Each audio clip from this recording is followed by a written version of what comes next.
The snow was coming down harder than the weather forecast had predicted, turning my quiet Tuesday morning into something that looked more like a scene from a Christmas movie.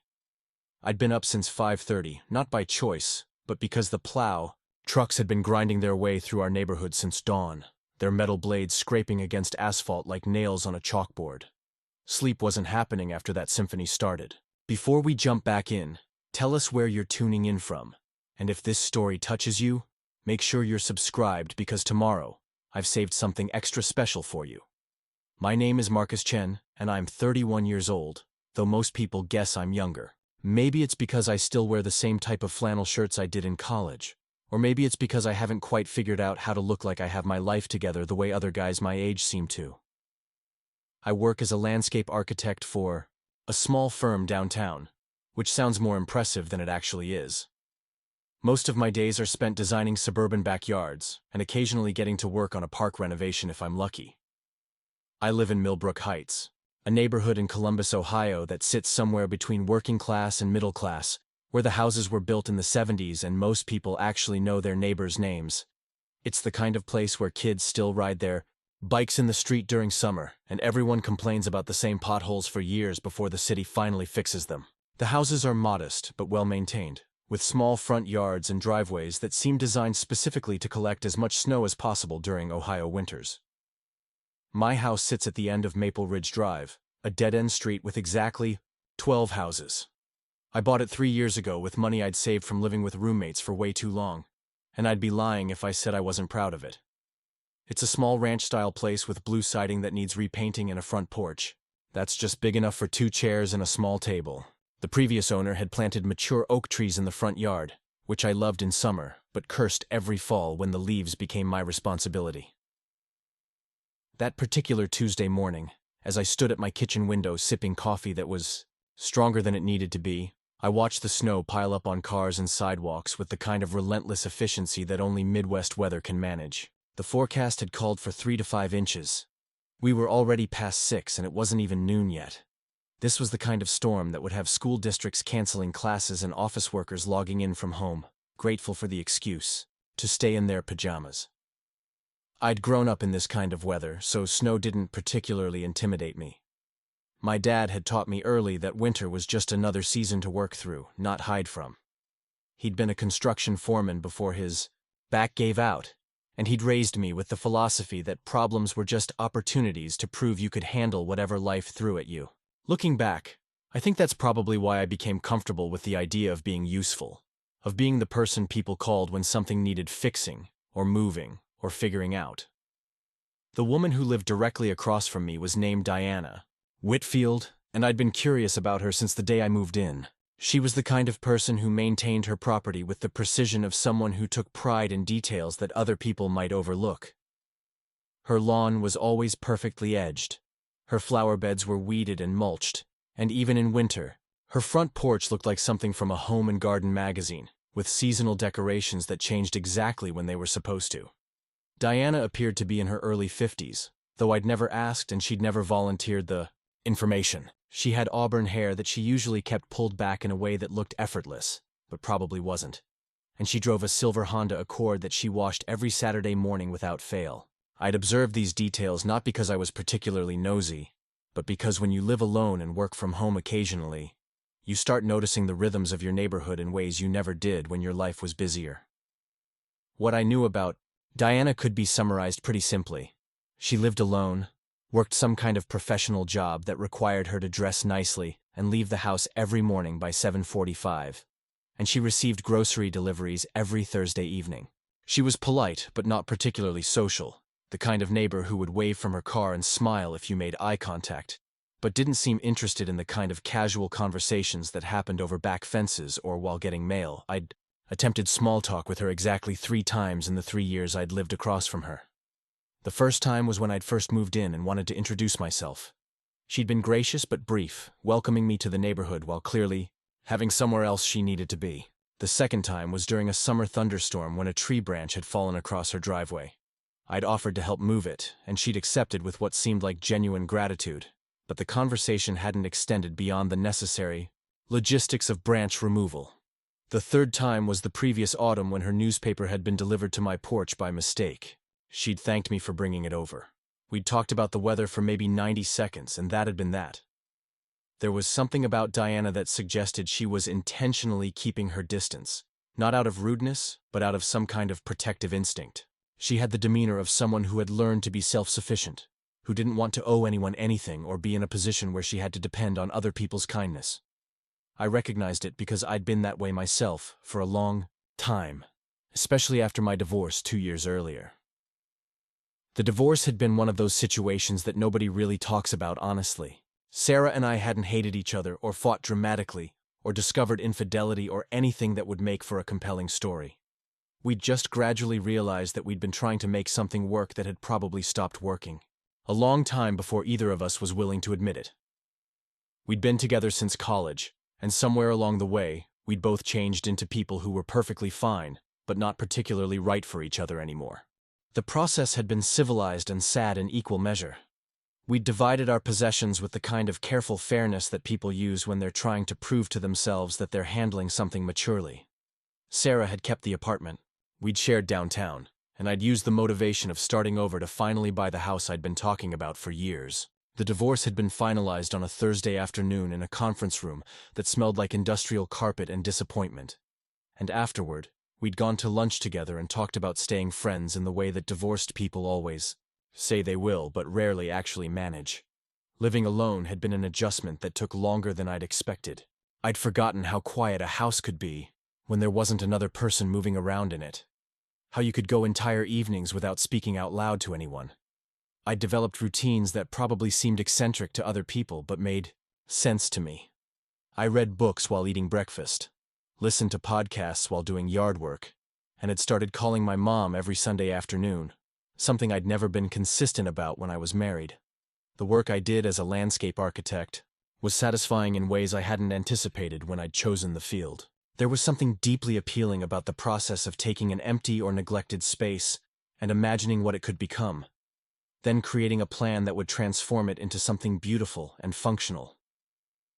Most of my projects were residential, helping families figure out how to make their outdoor spaces work better for the way they actually lived. I'd design patios for people who loved to entertain, create low-maintenance gardens for busy parents, and build play areas that would grow with children as they got older. The best part of my job was seeing spaces 6 months or a year after completion, when the plants had filled in and the hardscaping had weathered enough to look natural. There was something magical about driving past a project and seeing kids playing on a swing set I'd positioned, or noticing that a garden I'd designed had become a place where a family gathered in the evenings. It reminded me that the work I did had the potential to make people's daily lives a little bit better, which felt important in a way that was hard to articulate but easy to feel. That Tuesday morning, as I watched the snow accumulate with the kind of steady determination that suggested it would be sticking around for a while, I found myself thinking about the practical implications of the storm. The city would eventually get around to plowing our residential street, but not until the main roads were clear, which could take most of the day. In the meantime, anyone who needed to get to work or run errands would have to dig themselves out, and not everyone on our street was in a position to handle that kind of physical labor easily. Mrs. Patterson, who lived in the corner house, was in her 70s and lived alone since her husband had passed away the previous spring. The Johnsons, 3 houses down, had a newborn baby and were probably dealing with sleep deprivation that would make snow removal feel like an impossible task. And then there was Diana, who I'd never seen doing any kind of heavy outdoor work, and whose driveway was positioned in a way that collected snow from both the street and her neighbor's property. The idea of helping with snow removal wasn't particularly altruistic or complicated. It was just practical. I had a good snow shovel, I was in decent physical shape, and I didn't have anywhere I needed to be until later in the afternoon. Growing up in Ohio had taught me that winter was a community effort, that the difference between a manageable storm and a miserable one often came down to whether people looked out for each other. I finished my coffee, put on the kind of layered clothing that makes you look like a walking advertisement for outdoor gear, and grabbed my shovel from the garage. The cold hit my face immediately when I stepped outside, the kind of sharp, clean cold that makes your lungs work a little harder and turns your breath into visible puffs. The snow was the perfect consistency for shoveling, heavy enough to pack but not so heavy that it would strain your back if you used proper technique. I started with my own driveway, working methodically from the garage toward the street. The rhythm of shoveling was meditative in a way that I'd always found satisfying. A repetitive physical task that allowed your mind to wander while your body stayed busy. The snow fell steadily around me, and I could hear the distant sound of other people starting to dig out, shovels scraping against concrete, and the occasional sound of a snowblower starting up somewhere in the neighborhood. When I finished my driveway, I moved on to Mrs. Patterson's. Her front window curtains twitched as I started working, and I waved in her direction, knowing she was probably watching with the combination of gratitude and independence-minded reluctance that I'd come to recognize in people who weren't used to accepting help. Her driveway was shorter than mine, but positioned at an angle that had allowed snow to drift against her garage door. It took about 15 minutes to clear, and I made sure to create a path from her front door to the street as well. The Johnsons' driveway was next, and I could see lights on in their kitchen windows, the warm glow suggesting that someone was up early dealing with infant-related responsibilities. Their car was buried under enough snow that it looked more like a sculpture than a vehicle, and I spent extra time clearing around the doors and making sure they'd be able to get out if they needed to make an emergency run for baby supplies or anything else. By the time I reached Diana's house, I'd been working for almost an hour and was starting to feel the pleasant tiredness that comes from sustained physical activity in cold weather. Her driveway was the longest on the street, sloping down from her garage to the road at an angle that would make it treacherous to navigate without proper clearing. The snow had drifted against her front steps and was deep enough that it would be difficult for her to get to her car, even if she managed to start it. I was about halfway through clearing her driveway when I heard her front door open. I looked up to see Diana standing on her porch, wearing a heavy coat over what looked like pajamas and holding a steaming mug in both hands. Her hair was loose around her shoulders instead of pulled back the way I usually saw it, and she looked younger somehow, less formal than the composed professional woman I was used to seeing leave for work each morning. Preparing and narrating this story took us a lot of time, so if you are enjoying it, subscribe to our channel. It means a lot to us. Now back to the story. "Marcus!" she called out, her voice carrying clearly in the muffled quiet that snow creates. "What are you doing?" I paused in my shoveling and straightened up, suddenly aware that I probably looked like someone who had been working in the snow for over an hour, which is to say, slightly ridiculous but determined. "Just clearing some driveways," I called back. "Figured people might need to get out today." She stepped down from her porch, walking carefully through the snow I hadn't cleared yet, and approached me with an expression I couldn't quite read. Up close, I could see that her cheeks were flushed from the cold, and her eyes were brighter than I remembered them being during our previous brief conversations. "You don't have to do this," she said, but her tone wasn't dismissive. It was more like she was testing the idea, trying to figure out what my motivation might be. "I know I don't have to," I replied. "But it's not a big deal, and I was already out here anyway." She stood there for a moment, watching me work, and I got the impression that she was having some kind of internal debate. The steam from her mug rose between us, and I could smell coffee mixed with something else, maybe cinnamon or vanilla. "Can I ask you something?" she said finally. "Sure." "Why?" The question was simple but loaded with what seemed like genuine curiosity. "I mean, we barely know each other, and this is a lot of work." I leaned on my shovel and considered how to answer. The truth was complicated in a way that was hard to explain quickly. It wasn't just about being helpful or neighborly, though those were part of it. It was more about the recognition that we were all just people trying to get through the day, and sometimes the difference between a good day and a difficult one came down to small gestures that cost one person very little, but meant a lot to someone else. "I guess," I said slowly, "because I know what it's like to feel like you have to handle everything by yourself. And sometimes it's nice when someone just does something useful without expecting anything in return." Something shifted in her expression when I said that, a subtle softening that suggested I'd touched on something that resonated with her. She nodded slowly, not saying anything for a moment, just standing there in the falling snow looking at me with an intensity that made me feel like she was seeing me clearly for the first time. "I'm Diana," she said, as if we were meeting for the first time instead of having lived across from each other for 3 years. "I know," I said, smiling. "I'm Marcus." "I know," she said, and smiled back. There was something different about the way she was looking at me, something that made the space between us feel charged with possibility in a way that surprised me. I'd noticed that Diana was attractive, of course, but I'd filed that observation away as irrelevant, given that we were neighbors who barely spoke and seemed to exist in completely different orbits. But standing there in her driveway, with snow falling around us and the morning light making everything look soft and clean, I found myself seeing her not just as the polite but distant woman from across the street, but as someone who might be just as lonely and uncertain as I was. "Would you like some coffee?" she asked. "I mean, after you finish. If you want to finish, you really don't have to finish."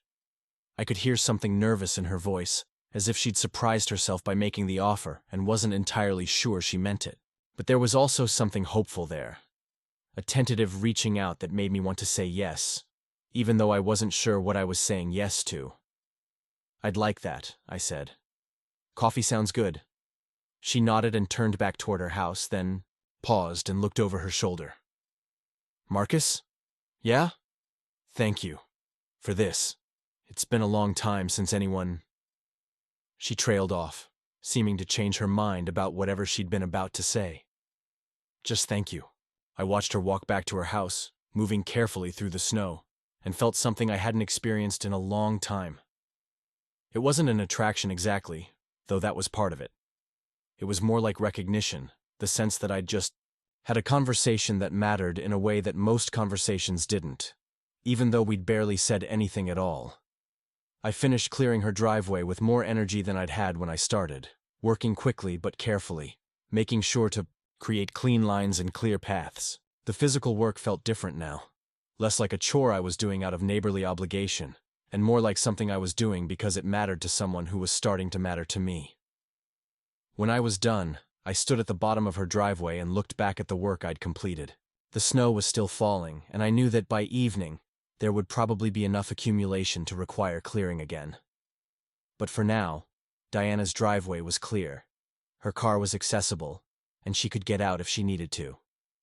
It was a small thing, but it felt significant in a way that was hard to explain. I knocked on her front door, my heart beating a little faster than it should have been for such a simple interaction. When she opened it, she'd changed out of her pajamas into jeans and a sweater that made her eyes look green instead of the brown I'd thought they were. Her hair was still loose, and she was holding 2 mugs of coffee.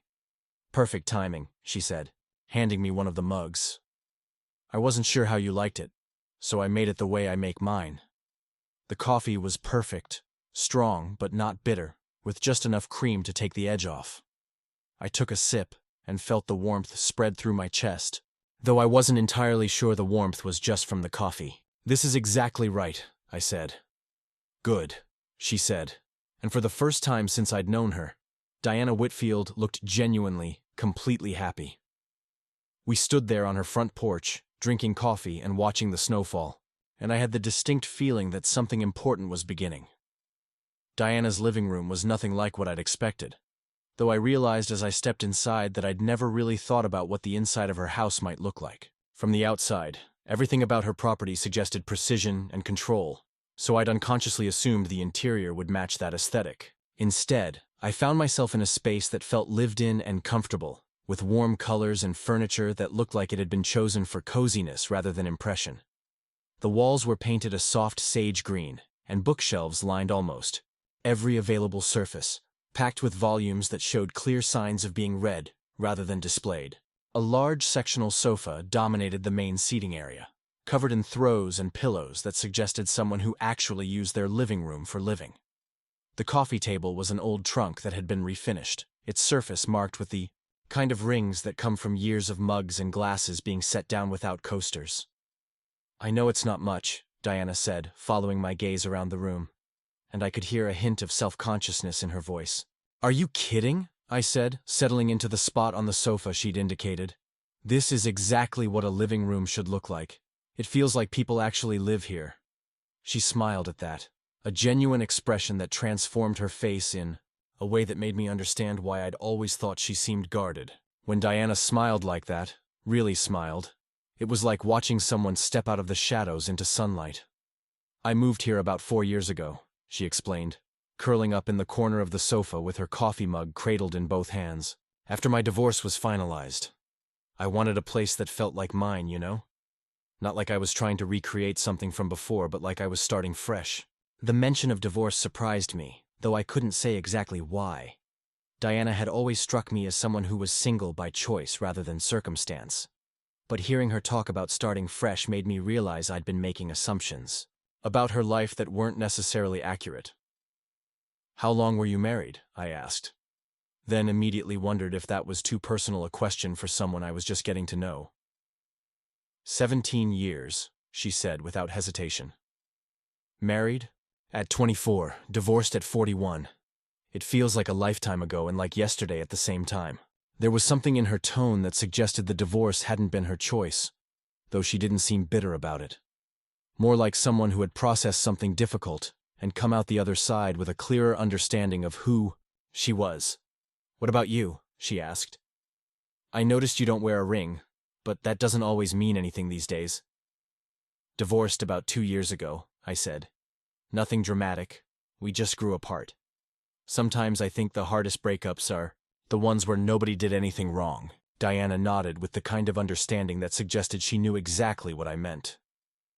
It's almost easier when there's someone to blame, isn't it? When it's just incompatibility or growing in different directions, you can't even be properly angry about it. We sat in comfortable silence for a moment, both of us processing the fact that we'd just shared more personal information in 10 minutes than we had in 3 years of being neighbors. The snow continued to fall outside the large picture window that faced the street, and I could see my own house across the way, looking smaller and less significant from this vantage point. "What do you do for work?" I asked, realizing that despite having observed Diana's professional routine for years, I had no idea what her actual job was. "I'm a social worker," she said. "I work for the county, mostly dealing with family services and child welfare cases. It's not as depressing as people usually assume when I tell them, but it's definitely not easy work." That information shifted my entire perception of Diana in ways I was still processing. Social work was demanding, emotionally draining work that required a combination of professional skill and personal resilience that not everyone possessed. It explained the careful boundaries she maintained, the way she seemed to protect her private life with such deliberate intention. "That must be incredibly difficult," I said. "I can't imagine dealing with that kind of responsibility every day." "Some days are harder than others," she admitted. "But when you can actually help someone, when you can make a difference in a kid's life or help a family stay together, it makes all the bureaucracy and heartbreak worth it." I think I stayed in my marriage longer than I should have, partly because I was using up all my emotional energy at work and didn't have anything left to fight for what I wanted at home. There was a vulnerability in that admission that made me want to reach out and touch her hand, but I wasn't sure we were at that point yet. Instead, I tried to think of something to say that would acknowledge what she'd shared without making her feel like she'd revealed too much. "It sounds like you're doing work that actually matters," I said. "That's more than a lot of people can say about their jobs." "What about you?" she asked. "Landscape architecture sounds creative. Do you enjoy it?" I found myself telling Diana about my work in more detail than I usually shared with people, describing the satisfaction of transforming spaces and the way a well-designed outdoor area could change how people lived their daily lives. She listened, with the kind of focused attention that made me feel like what I was saying was genuinely interesting to her, asking questions that showed she was thinking about the creative and practical aspects of what I did. "I've always been terrible with plants," she confessed. "I can keep people alive, but apparently flora is beyond my abilities. The previous owners of this house had beautiful flower beds, and I managed to kill almost everything within 2 seasons. Plants are just problem-solving," I said. "Once you understand what they need and what they don't like, it's not that different from any other kind of troubleshooting. I could take a look at your yard sometime if you want. Figure out what would work." Well, here.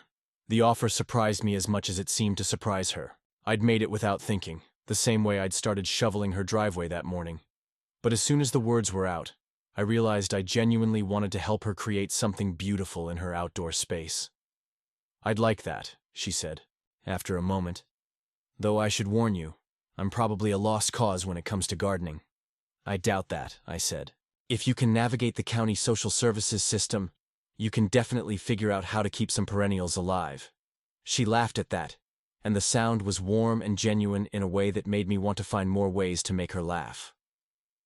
There was something about Diana's laugh that suggested she didn't do it often enough, that it was something precious that had been rationed for too long. We talked for another hour, the conversation flowing with an ease that surprised both of us. Diana told me about her work, about the challenges of dealing with families in crisis, and the small victories that kept her motivated.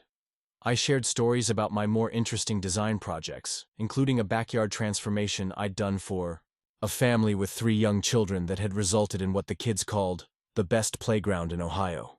At some point, the conversation shifted to our neighborhood, and I discovered that Diana had been observing the same details about our street that I had, but from a different perspective. She knew that Mrs. Patterson had been struggling since her husband's death, that the Johnsons were new parents who seemed overwhelmed, and that the elderly man who lived in the house with the overgrown yard was dealing with mobility issues that made maintenance difficult. "I keep thinking I should do more to help," Diana said. "But I spend all day trying to solve problems for other people, and by the time I get home, I just want to retreat into my own space. It's probably selfish." "It's not selfish," I said firmly. "It's self-preservation. You can't take care of everyone else if you don't take care of yourself first." "Is that why you were out there shoveling driveways this morning?" she asked. Self-preservation? The question caught me off guard because it made me examine my own motivations more closely. Why had I spent my morning clearing snow for neighbors I barely knew? It wasn't entirely altruistic, I realized.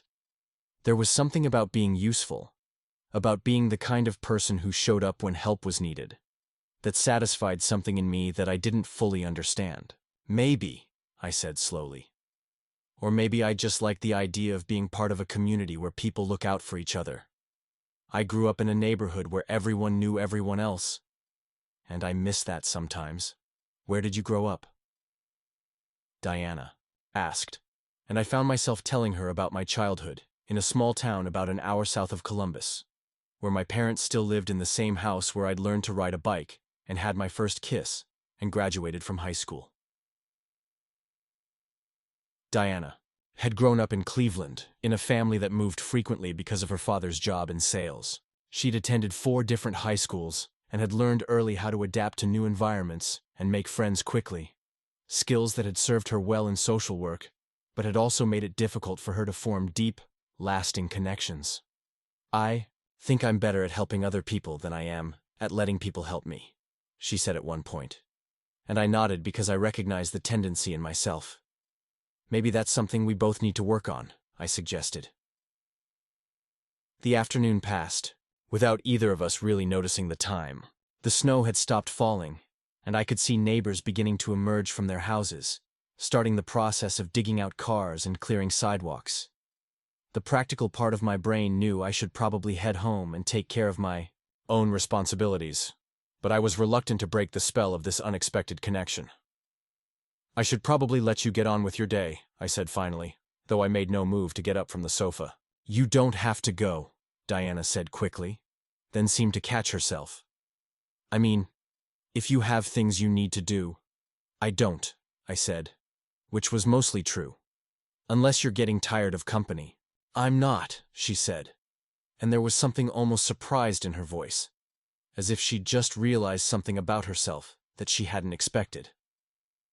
We ordered pizza for dinner, arguing good-naturedly about toppings and settling on something that satisfied both of our preferences. While we waited for delivery, Diana showed me more of her house, and I began to understand how she'd created a space that felt like a sanctuary. Every room was decorated with care but not pretension, filled with things that clearly had meaning to her, rather than things chosen to impress visitors. Her home office was lined with certificates and awards related to her social work, but also with photographs of children and families she'd helped over the years. Her bedroom was painted a soft blue and filled with natural light from windows that faced the backyard. The kitchen was small but efficient, with a table by the window where she clearly ate most of her meals. "You've created something really beautiful here," I told her as we settled back in the living room with our pizza. "Thank you," she said. It took me a while to figure out what I wanted it to feel like. After the divorce, everything felt temporary for a long time, like I was camping in my own life, if that makes any sense. It made perfect sense to me. I'd felt the same way after Sarah and I split up, like I was waiting for my real life to start but not sure what form it would take. Moving into my own house had been the first step toward feeling permanent again, toward believing that I could build something stable and lasting. When did it start feeling like home? I asked. Diana considered the question seriously. I think it was when I realized I'd stopped thinking about what my ex-husband would think about my decorating choices. When I bought that sectional, she gestured toward the sofa we were sitting on, because I wanted something I could really sprawl out on, even though he always thought sectionals were tacky. It was such a small thing, but it felt like claiming my own preferences for the first time in years. The pizza was better than I'd expected, and we ate while discussing everything from books to travel to the kind of music we listened to when we were alone. Diana had eclectic taste in literature, with shelves that held everything from literary fiction to true crime to books about social justice and community organizing. She confessed to a secret love of romantic comedies and admitted that she sometimes spent entire weekends reading mystery novels and ignoring the outside world. I told her about my habit of listening to podcasts while working in the yard, about the way I'd started cooking more elaborate meals since living alone because it gave me something to focus on in the evenings. We discovered that we both preferred hiking to other forms of exercise, that we both found grocery shopping oddly meditative, and that we both had complicated relationships with social media that resulted in us checking it obsessively and then deleting apps in fits of digital detox determination. As the evening progressed, I became aware of a shift in the energy between us. What had started as friendly conversation between neighbors had evolved into something more intimate, though I couldn't pinpoint exactly when the change had occurred. Diana had relaxed in a way that made her seem younger, more animated, and I found myself paying attention to details I hadn't noticed before. The way she gestured with her hands when she was making a point, the fact that she had a small scar on her chin that was barely visible, the way her eyes crinkled when she laughed. "Can I ask you something?" Diana said during a lull in the conversation. "Of course. When you were married, did you ever feel like you were performing the role of being married rather than actually being married?" The question was so unexpected and so precisely articulated that I had to take a moment to consider it. But as soon as she said it, I knew exactly what she meant. "Yes," I said, especially toward the end, like we were both trying so hard to be the people we thought we should be that we forgot to pay attention to who we actually were. Diana nodded emphatically. "That's exactly it. I became so focused on being a good wife, whatever that meant, that I lost track of what I actually wanted from a relationship. I'm not sure I even knew how to ask for what I needed." "Do you know now?" I asked. She was quiet for a long moment, looking out the window at the snow-covered street. "I'm starting to," she said finally. "I think I want something real, something where I don't have to pretend to be different than I am." There was something in the way she said it that made me think she wasn't just talking about marriage in general, but about the specific moment we were sharing. The possibility hung in the air between us, unspoken but present, that what was happening between us might be the beginning of something real. It was nearly 10 o'clock when I finally stood up to leave, both of us reluctant to end what had become one of the most genuinely enjoyable days I'd had in months. Diana walked me to the door, and we stood there for a moment, neither of us quite sure how to conclude what had been an unexpectedly significant day. "Thank you," she said finally. "For the driveway, for the company, for—" She gestured vaguely, as if trying to encompass everything that had happened between us. "Thank you for the coffee," I said, "and for letting me stay." "Marcus?"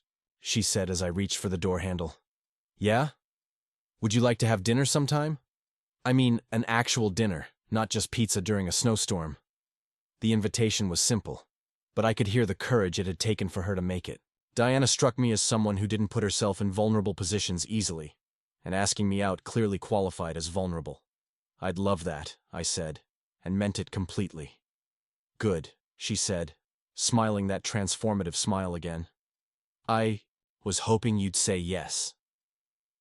I walked across the street to my own house, my boots crunching in the snow I'd cleared hours earlier, and realized that the day had changed something fundamental about how I saw my life. For the first time since my divorce, I felt excited about the possibility of getting to know someone new, of building something with another person that was based on who I actually was rather than who I thought I should be. Inside my own house, which suddenly felt smaller and quieter than it had that morning, I made myself a cup of tea and sat by my front window, looking across at Diana's house. The lights were still on in her living room, and I could see her moving around, probably cleaning up from our impromptu dinner. I thought about the way she'd looked when she asked me to dinner, the combination of hope and nervousness in her expression. There was something about Diana that made me want to be careful with her, to approach whatever was developing between us with the kind of attention and respect it deserved. My phone buzzed with a text message, and I was surprised to see Diana's name on the screen. She'd somehow gotten my number, probably from the neighborhood directory that Mrs. Patterson maintained and distributed every year. "Thank you for today," the message read. It was exactly what I needed, even though I didn't know I needed it. I stared at the message for a moment, trying to think of how to respond. Finally, I typed back, "Same here. Looking forward to that dinner." Her response came quickly. "Me too. Sleep well, Marcus." I sat by the window for a while longer, watching the snow sparkle under the streetlights and thinking about the unexpected turns that life could take. That morning, Diana had been the polite but distant neighbor I'd been curious about for 3 years. Now she was someone I was genuinely excited to get to know better. Someone who had made me laugh and think and feel more hopeful about the future than I had in a long time. The snow was supposed to continue overnight, which meant I'd probably be out with the shovel again in the morning. But instead of feeling like a chore, the prospect of clearing driveways felt like an opportunity, a chance to continue being the kind of neighbor and community member I wanted to be. As I finally headed to bed, I found myself wondering what Diana was thinking as she settled into her own evening routine. Was she as surprised as I was by how naturally we'd connected? Was she questioning the wisdom of asking me to dinner, or feeling the same cautious optimism that was keeping me awake? I fell asleep thinking about the way she'd looked when she smiled, and about the possibility that sometimes the most important changes in life came not through dramatic events or careful planning, but through simple acts of kindness that opened doors you didn't even know were there. The restaurant Diana had chosen was a small Italian place called Benedetto's, tucked into a strip mall about 15 minutes from our neighborhood. It wasn't the kind of place you'd stumble across accidentally. The kind of establishment that survived on word-of-mouth recommendations and regular customers who knew that the best tables were the ones by the window overlooking the small herb garden the owner maintained despite the Ohio winters. I arrived 10 minutes early, partly because I'd underestimated traffic and partly because I'd been ready to leave my house 20 minutes before I actually needed to. The nervous energy that had been building since Diana and I had made plans 3 days earlier had reached a point where sitting still felt impossible. I'd changed clothes twice, settled on dark jeans and a button-down shirt that struck the right balance between casual and making an effort, then spent an embarrassing amount of time wondering if I should bring flowers. In the end, I decided against flowers, reasoning that they might seem presumptuous for what was technically our first official date. Instead, I'd stopped at a bookstore and found a small volume of poetry by a local author, something that felt personal but not overwhelming. The book was slim enough to fit in my jacket pocket, and I'd wrapped it in plain brown paper with a simple note. For someone who appreciates words and stories. Diana was already seated when the hostess led me to our table, and seeing her there made me understand why I'd been so nervous. She looked different than she had during our snow day conversation, more polished but somehow more herself at the same time. She was wearing a deep blue sweater that brought out the green in her eyes, and her hair fell in loose waves around her shoulders. There was something about the way she sat, confident but not closed off, that made me realize how much I'd been looking forward to this moment. "You look beautiful," I said as I sat down across from her, and immediately wondered if that was too forward for the beginning of the evening. "Thank you," she replied, and I could see a slight blush rise in her cheeks. "You clean up pretty well, yourself." The initial awkwardness that I'd been worried about never materialized. Instead, we fell into conversation as easily as we had in her living room, as if the 3 days since our snow day had been minutes rather than the longest 72 hours I'd experienced in recent memory. Diana had ordered wine for both of us, a Chianti that paired perfectly with the warm atmosphere and the smell of garlic and oregano that permeated the restaurant. "I have to confess something," Diana said after we'd ordered our meals. "I've been thinking about our conversation the other day, and I realized I never asked you about your family. I know you mentioned growing up in a small town, but I don't know anything about your parents or siblings." "No siblings," I said. "Just me and my parents, who are still living in the same house where I grew up. My dad worked construction until his back forced him into early retirement, and my mom taught elementary school for 30 years before she retired last spring. They're good people, but they worry about me more than they need to. Worry how? I took a sip of wine and considered how to explain the complicated dynamic I had with my parents' well-intentioned concern. They want me to be happy, but they have very specific ideas about what happiness should look like. They loved Sarah, and when we got divorced, I think they were more disappointed than I was. They keep asking when I'm going to start dating again, when I'm going to give them grandchildren, when I'm going to buy a bigger house in a better neighborhood. Diana nodded with understanding. The happiness police. Exactly. What about your family? One older brother who lives in Seattle with his wife and 2 kids. My parents are both gone. My dad died 5 years ago, and my mom passed last year. The divorce was hardest on my mom, I think. She'd invested so much in the idea of me having a stable marriage that when it fell apart, she took it as a personal failure. There was sadness in Diana's voice when she talked about her mother, but also a kind of acceptance that suggested she'd worked through the complicated emotions that come with losing a parent who didn't live to see you rebuild your life. I'm sorry, I said. That must have been incredibly difficult. It was, she agreed. But in some ways, it also freed me to figure out who I wanted to be without worrying about disappointing anyone. I spent so many years trying to live up to other people's expectations that I'd forgotten I had my own. The food arrived, and we continued talking while sharing tastes of each other's dishes. Diana had ordered seafood risotto that was perfectly creamy and rich, while I'd chosen a simple pasta with marinara that reminded me of the kind of comfort food my mother used to make when I was sick as a child. The conversation flowed from family, to work, to books, to travel, touching on subjects that revealed layers of compatibility I hadn't expected. Can I ask you something that might be too personal? Diana said as we were finishing our main courses. After everything we talked about the other day, I think we're past the point of being too personal, I replied.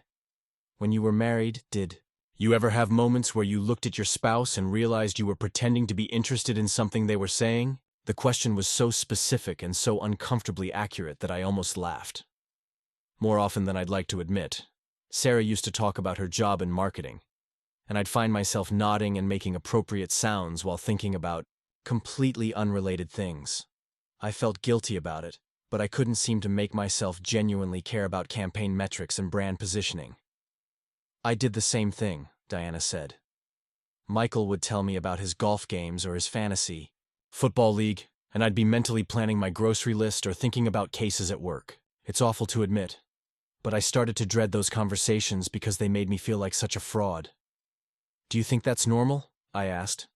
I mean, is it realistic to expect to be genuinely interested in everything your partner cares about? Diana considered this while the server cleared our plates.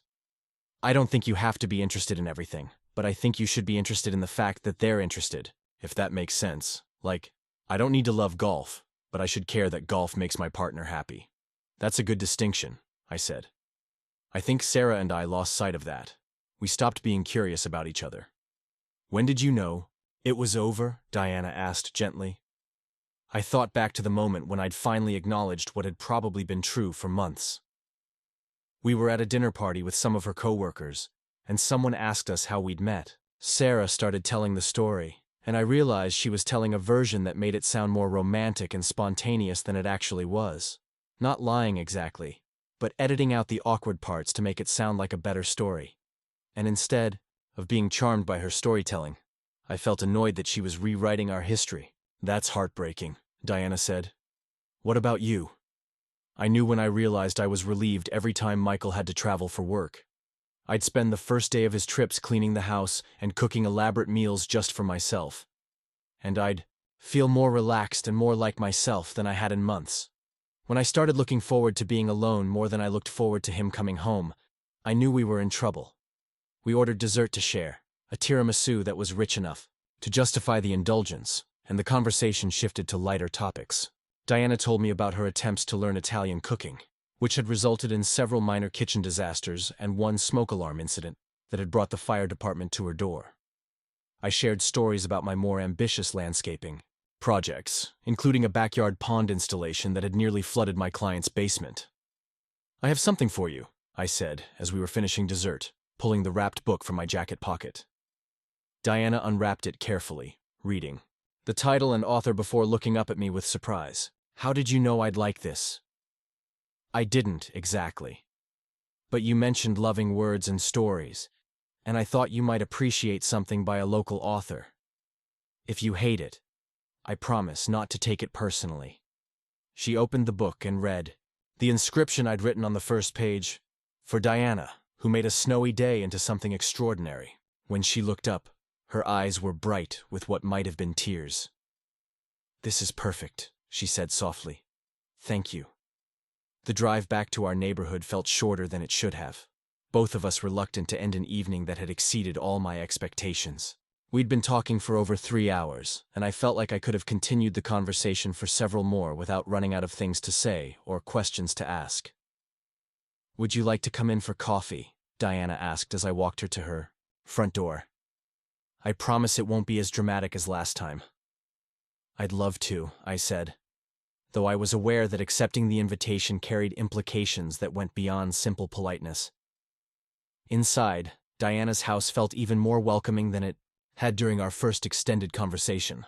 She moved around her kitchen with the easy confidence of someone in her own space, making coffee and arranging some cookies on a plate while I sat at her small kitchen table and watched her hands as she worked.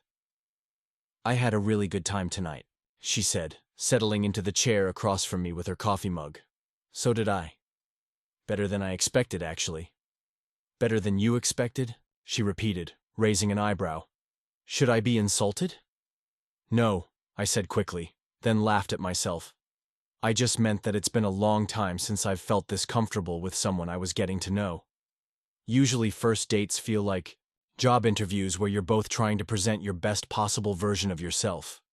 And tonight didn't feel like that? Not at all. It felt like spending time with someone I genuinely want to know better." Diana smiled, and I could see some of the nervous energy that had been present earlier in the evening dissolve. "I was worried I might be out of practice," she admitted. "It's been almost 2 years since I've been on what you could call a proper date." "You seemed completely natural to me," I said, though I have to admit, I was nervous enough for both of us. "Really? You didn't seem nervous." I changed clothes twice and spent 15 minutes in the bookstore parking lot giving myself a pep talk. Diana laughed, and the sound filled her kitchen with warmth. "That's actually very sweet. I'm glad you were nervous. It means this mattered to you." "It did," I said. "It does." There was a moment of quiet between us, not uncomfortable, but charged with the awareness that we were approaching something significant. Diana reached across the table and touched my hand, a gesture that was simple, but felt monumental. "Marcus," she said, her voice softer than it had been all evening, "I want to be honest with you about something." "Okay." When I got divorced, I told myself I was done with relationships.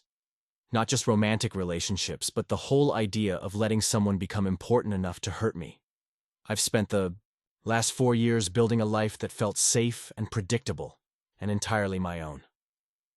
I waited, sensing that she was working up to something that was difficult for her to say. But spending time with you, talking with you, it's made me realize that safe isn't the same thing as happy. And I think I'm ready to risk being happy again. The honesty in her voice, the courage it had taken for her to say those words, made me want to reach across the table and kiss her. Instead, I turned my hand over so our palms were touching and squeezed gently. "I'm scared too," I said. "But I'm more scared of missing out on something good because I was too afraid to try." "So what do?" she asked. "We take it slow," I said. "We keep talking, keep getting to know each other, and see what happens." "I'd like that," she said. We sat there for a while longer, talking about smaller things, the book I'd given her, plans for the weekend, the weather forecast that promised more snow. But underneath the casual conversation was an awareness that something had shifted between us, that we'd crossed a line from possibility into something more concrete.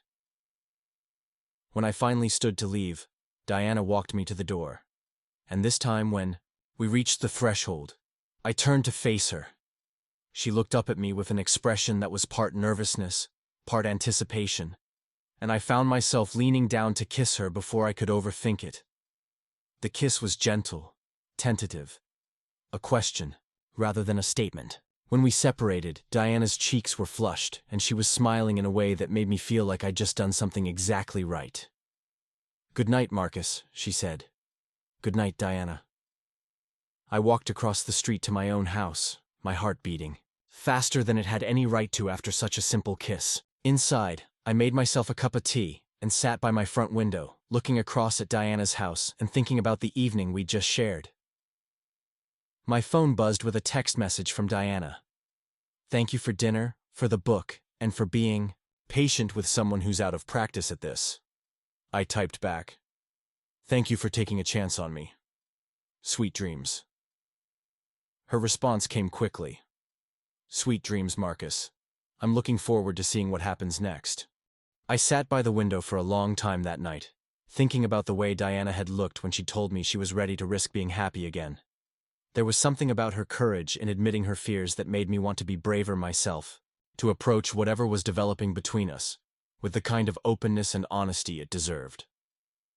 The snow began falling again around midnight, and I watched it accumulate on the street and sidewalks, knowing that tomorrow would bring another opportunity to be useful, to be the kind of neighbor and community member I wanted to be. But more than that, it would bring another day of getting to know Diana better, of building something together that felt real and hopeful and worth the risk.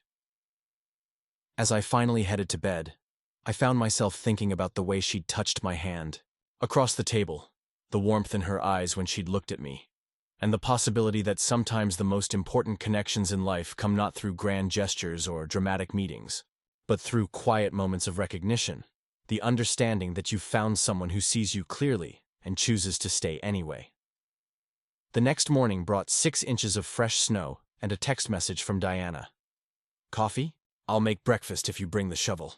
I smiled, pulled on my boots, and headed out into the snow, carrying my shovel and a sense of anticipation that felt like the beginning of something I'd been waiting for without knowing it.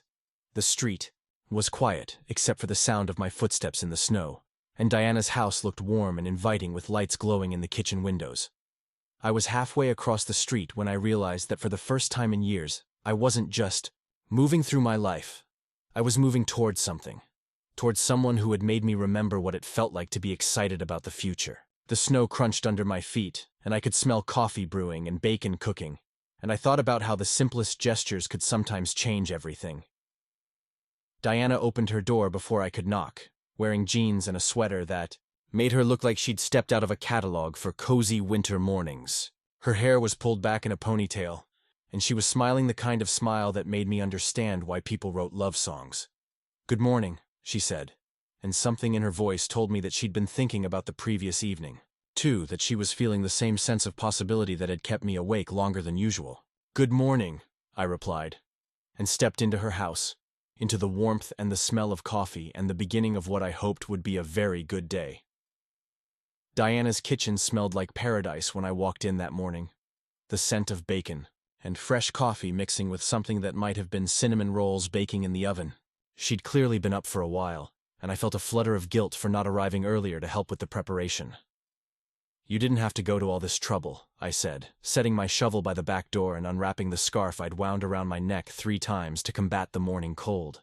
"It's not trouble when you want to do it," Diana replied, handing me a mug of coffee that was exactly the right temperature. Besides, I couldn't sleep anyway. I kept thinking about last night. The admission hung in the air between us, vulnerable and honest in a way that made me realize how much had changed between us in just a few days.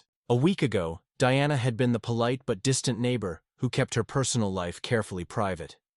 Now she was someone who could admit to losing sleep over a kiss, someone who made breakfast for a man she was just beginning to know. "Good thoughts, I hope," I said, settling into the chair that was apparently becoming my usual spot at her kitchen table. "Very good thoughts," she confirmed, and the smile that accompanied those words made me feel like I'd just won something important. We ate breakfast while the snow continued to fall outside, creating a sense of being cocooned together in her warm kitchen while the rest of the world remained frozen and quiet. Diana had made scrambled eggs with cheese and herbs, bacon that was perfectly crispy, and homemade cinnamon rolls that she pulled from the oven with the kind of casual competence that suggested she was a better cook than she'd let on. "This is incredible," I said, taking a bite of the cinnamon roll that was still warm enough to melt the butter she'd spread on top. You've been hiding some serious culinary skills. I like cooking when I have someone to cook for, she said. It's one of those things that doesn't seem worth the effort when it's just for yourself. There was something wistful in her voice that made me think about the years she'd spent eating alone, making simple meals that were efficient rather than enjoyable. I'd done the same thing after my divorce, subsisting on takeout and frozen dinners, until I'd finally forced myself to start cooking again as a form of self-care. Well, I'm happy to be a willing test subject for your experiments, I said. Though if this is what you call experimental, I can't imagine what you could do when you're really trying to impress someone. Diana laughed, but there was a slight blush in her cheeks that suggested my compliment had hit its mark. I used to cook elaborate meals for Michael, especially when we were first married. I thought it was important to be the kind of wife who made everything from scratch and always had dinner ready when he got home from work. That sounds exhausting, I said. It was, she agreed. And he barely noticed most of the time. He'd eat whatever I made while reading his phone or watching television, and I'd sit there feeling like I'd wasted hours on something that might as well have been a sandwich. I could hear the old hurt in her voice, the accumulated disappointment of small gestures that had gone unacknowledged. It made me want to pay attention to every detail of the meal she'd prepared, to make sure she knew how much I appreciated not just the food, but the thought and care that had gone into making it. Michael was an idiot, I said simply. That's kind of you to say, but it wasn't entirely his fault.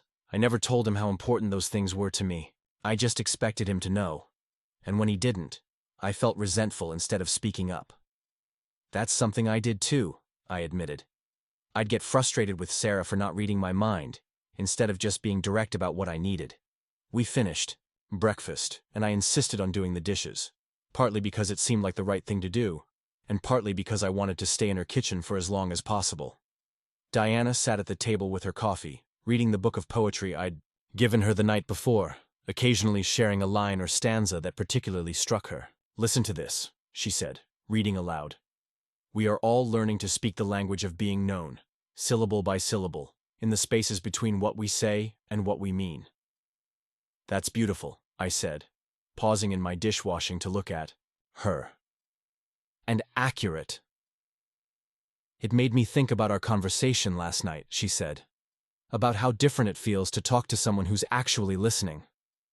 The morning passed quickly, both of us reluctant to acknowledge that the outside world existed beyond her kitchen windows. But eventually, the practical realities of life intruded. Diana had to go into the office for a few hours to handle an emergency with one of her cases, and I had a client meeting that had been scheduled for weeks. Rain check on the driveway shoveling? I asked, as we both prepared to face the day. Definitely, she said, though I'm starting to think I should buy my own shovel. I can't keep relying on your kindness every time it snows. You're not relying on anything, I said. I'm volunteering. There's a difference.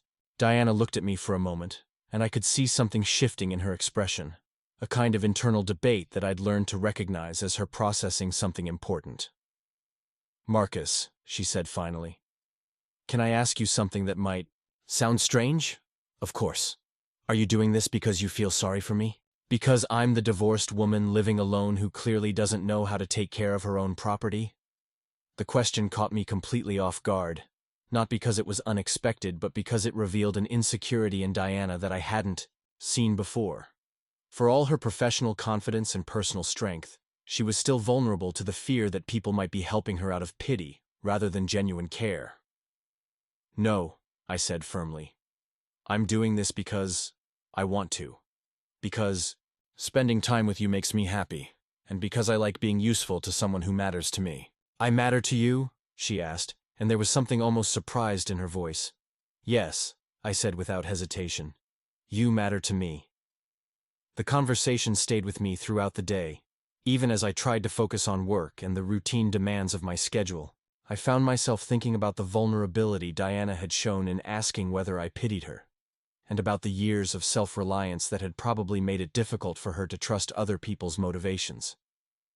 My client meeting was with a family who wanted to transform their backyard into an outdoor entertainment space, complete with a kitchen, fire pit, and seating area that could accommodate large gatherings.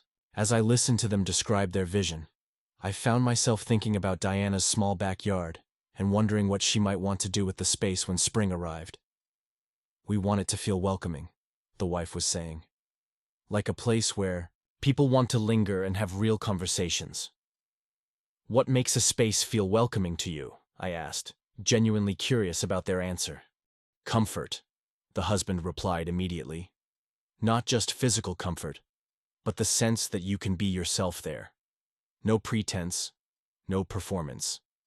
I nodded and took notes, but part of my mind was elsewhere, thinking about the way Diana's house felt exactly like that. A place where pretense seemed unnecessary, where conversation flowed naturally and comfort was a given rather than something you had to work for. The meeting ran longer than expected, and by the time I got home, it was already dark. Diana's car was in her driveway, and I could see lights on in her kitchen and living room. I considered texting her, but decided instead to focus on my own evening routine, making dinner, catching up on emails, reading a few chapters of a book I'd been working through slowly. Around 8 o'clock my phone rang. Diana's name appeared on the screen, and I answered on the second ring. "Hi," she said, and I could hear something strained in her voice. "I hope I'm not bothering you." "You're never bothering me," I said immediately. "What's wrong?" There was a pause, and I could hear her taking a deep breath. "I had a difficult day at work," she said finally. "One of those cases where you do everything right and it still goes wrong, and a child ends up in a situation that's worse than where they started." I'd never heard Diana talk about the specifics of her work, but I could imagine how emotionally draining it must be to deal with families in crisis, to make decisions that could have lasting consequences for children's lives. "I'm sorry," I said. "That sounds incredibly hard." "It is," she said. "And usually I just deal with it on my own. I come home, pour a glass of wine, and try to decompress.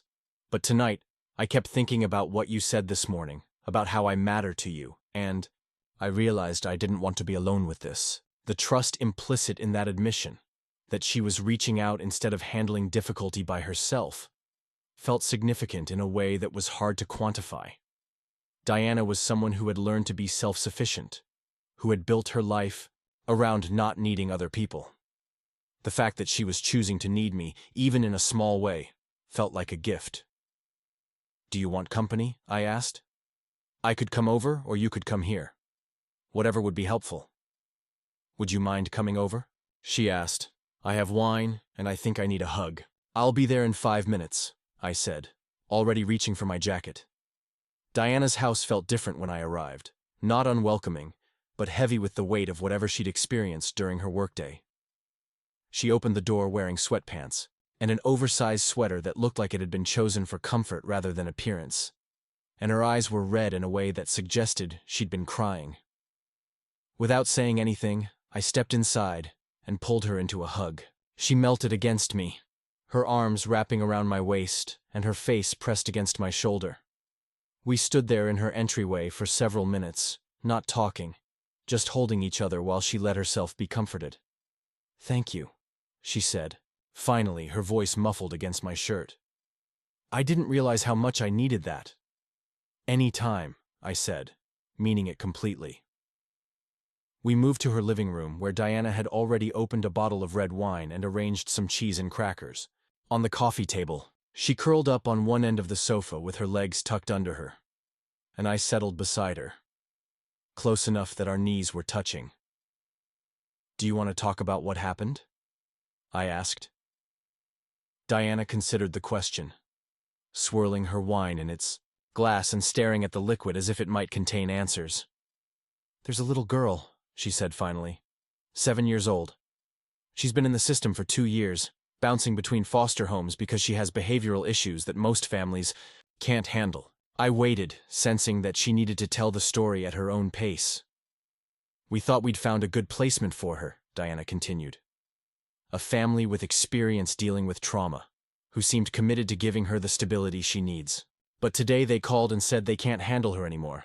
She's been acting out, having meltdowns, and they're worried about the impact on their other children." "So, what happens to her now?" I asked. "She goes back into emergency placement, while we try to find another family willing to take her. But she's been rejected so many times already, and each rejection makes her trust issues worse. She's starting to believe that she's unlovable, that there's something fundamentally wrong with her. There were tears in Diana's eyes as she spoke, and I could see how personally she took the failures of the system she worked within. "It's not your fault," I said gently. "I know that intellectually," she replied. "But emotionally, it feels like I'm failing her. Like I'm not doing enough, not fighting hard enough, not finding the right solution." "What would doing enough look like?" I asked. Diana was quiet for a long moment. "I don't know," she admitted. "Maybe that's part of the problem. I keep thinking there has to be a perfect solution. A family who will love her exactly as she is and help her heal. But maybe perfect doesn't exist, and I need to focus on finding good enough." We talked for another hour about the complexities of her work, about the impossible balance between idealism and pragmatism that social workers had to navigate every day. Diana told me about success stories that kept her motivated, children who had found stability and healing despite difficult beginnings. But she also talked about the cases that haunted her, the ones where the system had failed despite everyone's best efforts. "I don't know how you do it," I said finally. "The emotional toll alone would destroy me." "Some days it almost does," she admitted. "But then I remember that these kids don't have the luxury of giving up, so neither do I." The conversation gradually shifted to lighter topics, but the intimacy of what Diana had shared with me lingered in the space between us. She had trusted me with her professional struggles, her doubts and fears about her ability to make a difference. It was a level of vulnerability that went beyond our previous conversations, and it made me feel closer to her than I had to anyone in a long time. "I should probably let you get some sleep," I said around 10:30, though I was reluctant to leave. "Actually," Diana said, reaching for my hand, "would you mind staying a little longer? I don't think I'm ready to be alone with my thoughts yet." We moved to her bedroom, not for romance but for comfort. Diana lent me a t-shirt and pair of sweatpants that had probably belonged to her ex-husband, and we lay on top of her covers, talking quietly in the darkness about everything and nothing. She told me about her favorite books, about places she wanted to travel, about the garden she hoped to plant in the spring. I shared stories about my family, about my dreams for my business, about the house I wanted to build someday. Eventually, our conversation trailed off into comfortable silence, and I realized that Diana had fallen asleep with her head on my shoulder. I lay there for a while, listening to her breathe and thinking about the unexpected turn my life had taken. A week ago, I'd been content with my quiet, predictable existence.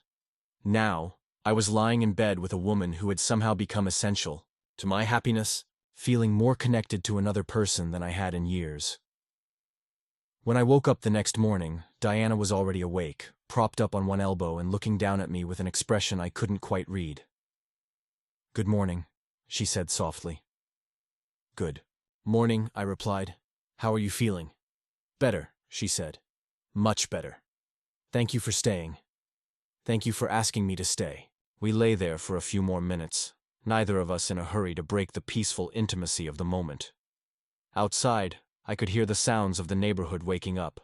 Cars starting, dogs barking, the distant scrape of someone already out shoveling their driveway.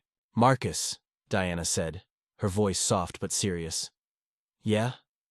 Last night when I called you, it was the first time in years that I've reached out to someone when I was struggling. I want you to know how significant that is for me." I turned to face her fully, taking in the earnestness in her expression. "It's significant for me too," I said. "Being someone you can turn to, someone you trust with the difficult parts of your life, that means everything to me." Diana smiled, and I could see something settled and peaceful in her eyes that hadn't been there the night before. "I think I'm falling for you," she said simply. The words hung in the air between us, honest and brave and terrifying in their simplicity. I reached out and touched her face, running my thumb along her cheekbone. "I think I'm falling for you too," I said. She leaned down and kissed me, a kiss that was different from the one we'd shared on her front porch. This one was deeper, more certain, full of the promise of all the conversations and quiet mornings and shared difficulties that might lie ahead of us. When we finally got up and made our way to the kitchen for coffee, I realized that something fundamental had shifted between us overnight. We had moved from the careful exploration of new attraction to something more substantial, something that acknowledged the possibility of building a life together rather than just enjoying each other's company. As I watched Diana move around her kitchen, making coffee and toast with the easy domesticity of someone comfortable in her own space, I found myself imagining other mornings like this one, other opportunities to be present for the difficulties and joys of her daily life. "What are you thinking about?" she asked, catching me staring at her with what was probably an overly sentimental expression. "Just this," I said, gesturing vaguely at the scene around us. "How perfect ordinary moments can be when you're sharing them with the right person." Diana set down her coffee mug and came over to where I was sitting, wrapping her arms around my shoulders from behind. "At 52, she said, her voice soft against my ear. I never expected to feel butterflies again, but here we are. I covered her hands with mine, holding her close and feeling the truth of her words settle into something deeper than attraction, deeper than affection, deeper than anything I'd expected to find when I'd walked across the street, with a shovel and good intentions. Outside, the snow continued to fall, covering the world in a blanket of white that made everything look clean and new and full of possibility. Inside Diana's kitchen, with her arms around me and the smell of coffee in the air, I felt like I was exactly where I was supposed to be. The phone call came 3 weeks later, on a Thursday afternoon when the February thaw had finally begun to melt the layers of snow that had accumulated throughout the winter. I was in my home office, working on designs for a community garden project, when Diana's name appeared on my phone screen. Something in the way it rang, urgent, insistent, made me answer immediately. "Marcus," she said, and I could hear tension in her voice that I'd learned to recognize as her professional crisis mode. "I need to ask you a favor, and I completely understand if you say no." "What do you need?" I asked, already closing my laptop and reaching for my keys. "Remember, the little girl I told you about, Emma, the one who's been bouncing between foster placements?" "Of course." "Her current placement fell through this morning. The foster family had an emergency. The father was in a car accident, and they need to focus on his recovery. Emma needs somewhere to go for a few days while I arrange something more permanent." I waited, sensing there was more to the request. "I know this is completely inappropriate," Diana continued, speaking faster now. "And I know we haven't been together long enough for me to ask something like this. But I was wondering if you might be willing to help me take care of her for a few days, just until I can find a proper placement." The request was unexpected, but what surprised me more was how quickly I knew my answer. "Yes," I said without hesitation. "Whatever you need." There was a pause on the other end of the line. "Really? You don't need to think about it?" "I don't need to think about it," I said. "When do you need me?" "Now," she said, and I could hear relief flooding her voice. "I'm at the county office with her now. She's scared and angry, and she's been carrying everything she owns in a garbage bag for the past 2 days. I'll be there in 20 minutes, I said. The drive to the county social services building gave me time to process what I'd just agreed to do. I'd never taken care of a child before, let alone one who had been through trauma and multiple placement failures, but something about the way Diana had asked, the trust implicit in her request, made me want to rise to the occasion. The county building was a grim concrete structure that looked like it had been designed to drain hope from anyone who entered it. I found Diana in a waiting area that smelled like industrial disinfectant and featured motivational posters that seemed to mock the desperation of the people who ended up there. Emma was sitting beside Diana on a plastic chair, her legs swinging, because her feet didn't reach the floor. She was smaller than I'd expected, with dark hair that looked like it had been cut by someone who wasn't particularly skilled with scissors, and eyes that seemed too old for her 7-year-old face. She was clutching a worn, stuffed animal, a rabbit that had clearly seen better days, and eyeing me with the wariness of someone who had learned not to trust new adults. "Emma," Diana said gently, "this is Marcus. He's going to help us take care of you for a few days." Emma looked me up and down with the kind of thorough assessment that made me feel like I was being evaluated for a job I wasn't qualified for. "Are you Diana's boyfriend?" she asked bluntly. "I'm Diana's friend," I said, crouching down so I was at her eye level. "And I'm hoping we can be friends too." "I don't want to go to another house," Emma said, her voice small but defiant. "I want to stay with Diana." "I know you do," Diana said. and I could see the pain in her eyes at not being able to give Emma what she needed. But I can't take care of you the way you deserve. Marcus has a nice house, and he's going to make sure you're safe and comfortable. What if he doesn't like me? Emma asked, and the vulnerability in her question made my chest tighten. Then he'd be crazy, Diana said, firmly. Because you're pretty fantastic. Emma looked at me skeptically. Do you have a TV? I do, I said. And I have a yard where you can play, and I make pretty good pancakes. What kind of pancakes? What kind do you like? Emma considered this seriously. Chocolate chip. I can definitely make chocolate chip, I said. The paperwork took another hour, during which Emma sat quietly coloring in a book that Diana had brought, occasionally glancing up at me as if she was still trying to decide whether I was trustworthy. Diana explained the basic requirements. Emma needed structure, clear boundaries, and patience when she had what Diana diplomatically called big feelings. She's been through a lot, Diana told me quietly while Emma was in the bathroom. She may test you, try to push you away before you can reject her. It's not personal, it's survival. I understand, I said, though I wasn't sure I truly did. The drive to my house was quiet, except for the radio playing softly in the background. Emma sat in the back seat, her garbage bag of belongings beside her, staring out the window at the passing scenery. When we pulled into my driveway, she perked up slightly. It's little, she observed. It is, I agreed. But it's just me living here, so it's the right size. Inside, Emma explored my house with the systematic thoroughness of someone who had learned to quickly assess new environments. She checked the locks on the doors, noted the locations of the exits, and seemed to approve of the fact that my kitchen window offered a clear view of the street. Where am I going to sleep? She asked. I'd been thinking about this during the drive home. My house only had 2 bedrooms, mine and a small office that I used for work. I thought you could sleep in my room, I said. I'll sleep on the couch. Emma looked surprised. Really? Really?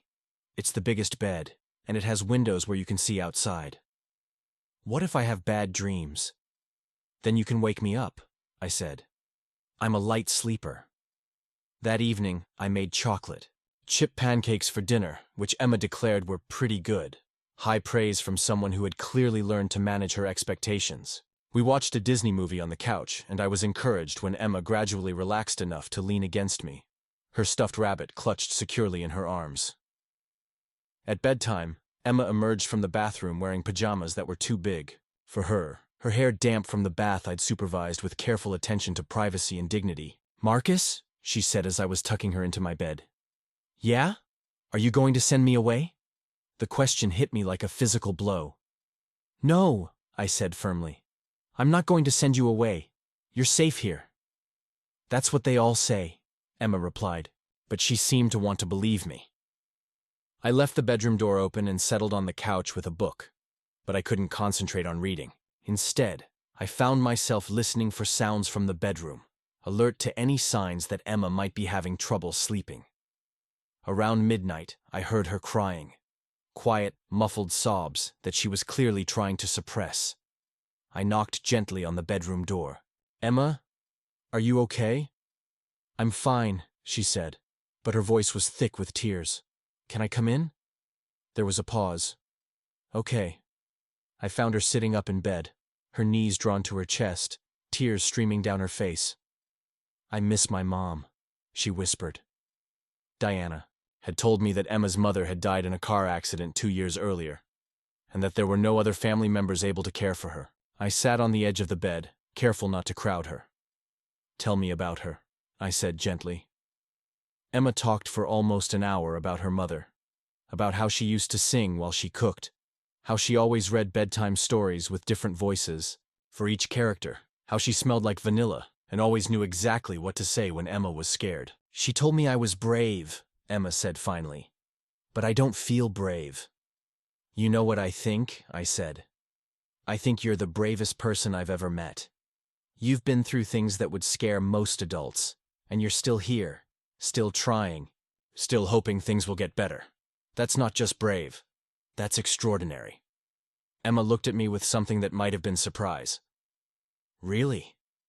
Really. She eventually fell asleep, and I spent the rest of the night on the couch, thinking about the responsibility that had suddenly landed in my life. Caring for Emma wasn't just about providing food and shelter. It was about offering stability to someone who had every reason to expect disappointment. The next few days fell into a routine that surprised me with its naturalness. Emma was resilient and adaptable, though she tested boundaries with the systematic approach of someone who had learned that adults' promises were often temporary.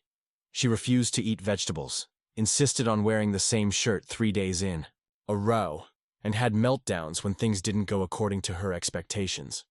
But she also showed flashes of the child she might have been under different circumstances. She laughed at my terrible jokes, helped me make pancakes in the morning, and created elaborate stories about the birds we could see from the kitchen. Diana stopped by every day after work, bringing Emma small gifts, a new coloring book, hair ties, a sweater that actually fit. I could see the way Emma's face lit up when Diana arrived, and I understood that Diana represented something precious in Emma's world, an adult who truly cared about her welfare. "How are you doing?" Diana asked me one evening after Emma had gone to bed. "Better than I expected," I said honestly. "She's an amazing kid. She's been through hell," Diana said. "But she's strong. Stronger than she knows. Have you found a placement for her?" Diana's expression grew complicated. "That's what I wanted to talk to you about. There's a family in Cincinnati who specializes in children with trauma histories. They're willing to take Emma, and I think it could be a good fit." "But," I prompted, sensing there was more, "but it would mean moving her away from here, away from everything familiar. And she's been doing so well with you." I felt something twist in my chest at the thought of Emma leaving. In just a few days, she had somehow become part of my daily life in a way that felt natural and right. "What does Emma want?" I asked. "She wants to stay with you," Diana said quietly. "She asked me yesterday if you might want to adopt her." The word hung in the air between us, massive and life-changing. Adoption, becoming a father, permanently altering the trajectory of my life to make room for a child who had already been through too much loss. I told her that adoption is complicated, Diana continued. That it's not something that happens quickly, and that we need to make sure everyone is ready for that kind of commitment. "What do you think?" I asked. Diana looked at me with an expression I couldn't quite read. "I think you've been incredible with her. I think she trusts you in a way that she hasn't trusted anyone since her mother died. And I think you care about her more than you're letting yourself admit." She was right. Somewhere in the space between chocolate chip pancakes and bedtime stories, I had fallen in love with Emma's resilience, her humor, her fierce determination to survive despite everything she'd lost. The thought of her going to another placement, even a good one, made me feel like I was failing her. "If I wanted to pursue adoption," I said carefully, "what would that look like?" Diana smiled, and I could see tears in her eyes. "It would look like a lot of paperwork, home studies, training sessions, and bureaucratic hoops. It would mean proving that you can provide a stable, loving home for a child with special needs. It wouldn't be easy. But it's possible?" "It's possible," she confirmed, "especially with Emma's input and my recommendation as her caseworker." That night, I lay on the couch thinking about the conversation, about the possibility of becoming Emma's father. It was terrifying and exhilarating in equal measure. I'd never planned to be a parent, had never felt the urgent biological need for children that some people described. But Emma had changed something in me, had awakened a protective instinct I didn't know I possessed. The next morning, Emma climbed onto the couch with me, her stuffed rabbit in tow. "Marcus?" she said, her voice small. "Yes, sweetheart?" "Diana says there's a family who might want me." I sat up, pulling her into my lap. "How do you feel about that?" Emma was quiet for a long moment. "I don't want to go," she said finally. "I like it here. I like you." "I like you too," I said, my heart breaking and soaring simultaneously. More than I knew it was possible to like someone. "Then why do I have to go?" I took a deep breath, knowing that what I said next would change everything. "Maybe you don't have to go," I said.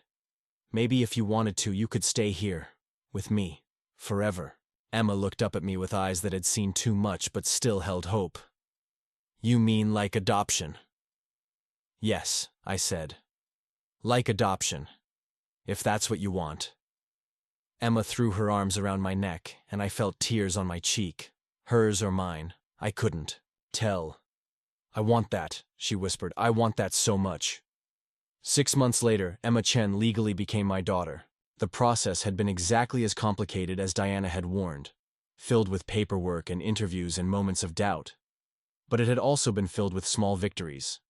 Emma's first day at her new school, her first successful sleepover, with a friend, the first time she called me Dad without prompting. Diana had been with us through all of it, offering professional guidance and personal support in equal measure. Our relationship had deepened through the shared experience of fighting for Emma's future, and we'd learned to navigate the complex dynamic of being romantic partners while also being co-advocates for a child's well-being. The adoption finalization took place on a crisp October morning, in a courthouse that couldn't have been more different from the grim county building where I'd first met Emma. The judge was kind. The ceremony was brief, and Emma wore a new dress that Diana had helped her pick out for the occasion. Congratulations, Mr. Chen, the judge said, shaking my hand. You're officially a father. Emma beamed up at me, clutching her stuffed rabbit and wearing a smile that could have powered the entire building. Can we get ice cream now, Dad? We can get whatever you want, I said, and meant it completely. That evening, we celebrated with dinner at Emma's favorite restaurant, followed by ice cream and a movie at home.